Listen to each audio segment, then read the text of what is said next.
and get closer. Additional camera angles, driver stats, track information is available on mobile, tablet, and connected TVs. Download the app, find out more at NBCSports.com/live. Look at that view. Rick, I want you to see how narrow parts of this racetrack is. So that was 6. Well, so Mears quit 11. Let's see how Kyle Busch does. This is turn 7. The right-hander coming onto the front stretch, picks up the gas. Now, this is actually not the fastest area, but probably the most difficult braking downhill into turn 1. It really wants to lose grip with the rear tires. Yeah, right here really starts to move downhill quickly as he turns into turn 1. Right side's right against that curve, accelerate hard, but look, you're still going downhill. You'll continue that downhill movement. As you turn into the S's, you're getting ready to start your climb back up the hill. And look at this right here, blind, gonna turn to the left, somehow find a mark on that guardrail, back to the right. This corner might not seem like a corner, but this is a slippery high speed. 165, look at his top speed on the backstretch. And you come into an interlude that you can't even see right now. It's 181 mile an hour, right-hand turn, left-hand turn, accelerate hard. Try to make the car go straight. Now, you've got this long 180-degree right-hander that just lasts forever. And then you try to work on your car, Rick. You try to make it drive good to the right because it's a majority of right-hand corners, but then you come to turn 6. This hard left-hand corner. This is a corner that drivers have to decide. Do I want to be good here or am I willing to give it up? How much do I want to build my car only to turn right? Because you see how important this corner can be to set up a run to the checker. 167 miles an hour getting into that corner. Now, again, this is the start-finish line, but another straightaway. And at the end of straightaways, guess what? Passing zones. Yeah. So you have to get off that corner well.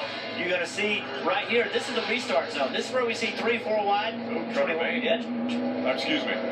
Ryan Blaney through turn 1. Showing your age. Ryan Blaney goes through turn 1, and you can hear it sliding through 1. You could hear it.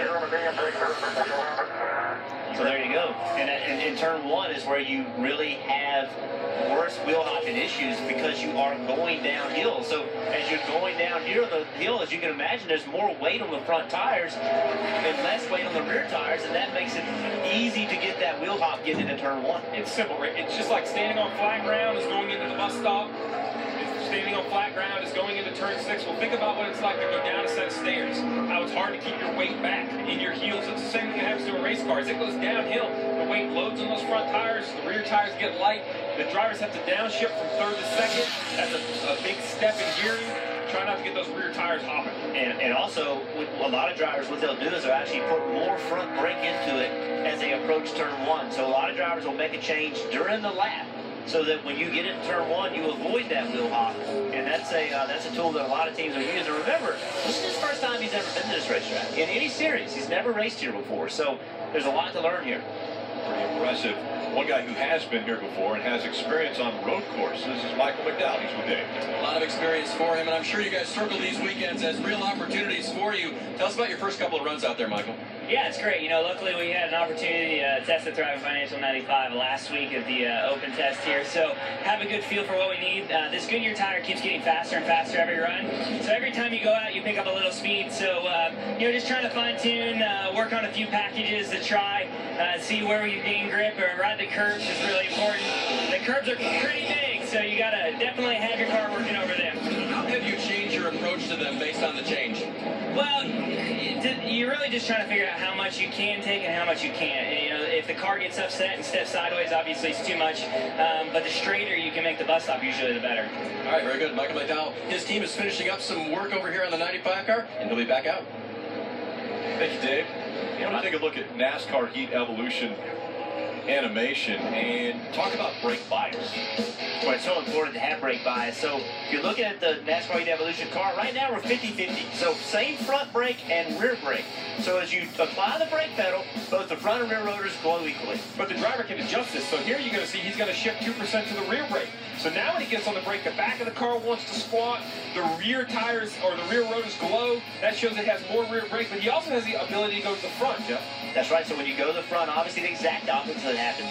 Now you have more weight on the front tires. The front rotors glow more. So you can make that adjustment during the run. And also, when you have full fuel and new tires, you need a certain brake bias. When you're at the end of a run and you have older tires, you need a completely different brake bias. Remember, you have burned off maybe 17 gallons of fuel in the fuel cell. So the car is much lighter in the back. So you got to keep putting more and more front brake to it as the run goes on.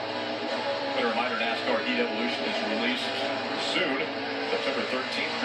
available online now at NASCARheat.com. And Jeff, another thing that's going to happen is you see right here, this is the A.J. Allmendinger, the shifter handle, but this knob right here, that is the brake adjuster. He can turn that knob either clockwise or counterclockwise to adjust that bias that we just talked about.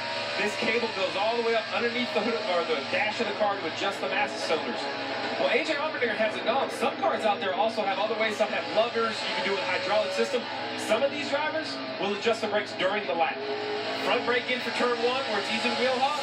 Up the hill in the S's, going into the inner loop. They'll put rear brake into the car. So these are in the race adjustments. Between that and the track bar and shifting, these drivers are going to be pretty busy. And it's an immediate reaction. When you turn that brake bias, AJ with a big moment there off of turn 1.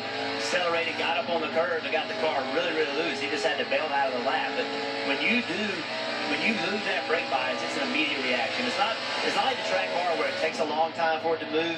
When you crank it, it immediately puts more front or more rear to it, whichever you select. And remember, you can have this in addition to the hot dog shut-off that Steve was just talking about. So you can do front to rear, you can shut off one caliper. There's a lot of things the drivers can do inside the car. And after hearing AJ's radio earlier, Rick, I think he just needs to take a deep breath and relax. I know he needs to win, but he just seems like he's put a lot of pressure on himself and making more mistakes than I ever remember seeing A.J. Allmendinger make in a road course. He's up to 6 on the board. Settle in, settle in. I know the car's not where he wants to be, but he has the talent. He can still win this race. And we've heard his frustration throughout the last several weeks, right? He's got to put all that behind him, focus on this race. This was the moment.